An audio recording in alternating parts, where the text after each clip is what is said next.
এখানে আকাশ আর সমুদ্র মিশে গেছে একসাথে। সেখানে আছে প্রকৃতির এক টুকরো নীলাভূমি। প্রতিটা সকাল এখানে শুরু হয় সমুদ্রের কলতানে আর শেষ হয় লাল কমলা সূর্যাস্তের আলোয় ভেজা আকাশে। এখানে পানির নিচেও লুকিয়ে আছে আরেকটা জগৎ, রঙিন, নিঃশব্দ আর অবিশ্বাস্য রকমের সুন্দর। তাজা সি ফুড, রঙিন ফল আর নারকেল জলের স্বাদ, এজন্য প্রকৃতির সঙ্গে খাওয়া দাওয়ার মিলন এক উৎসব।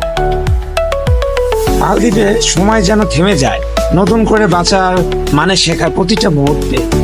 মালদ্বীপ কেবল একটি ভ্রমণ নয়, এ এক অনুভব, এক জীবন্ত কবিতা। আর এই কবিতার প্রতিটা লাইনে লেখা আছে শান্তি, ভালোবাসা আর জীবনের আসল সৌন্দর্য।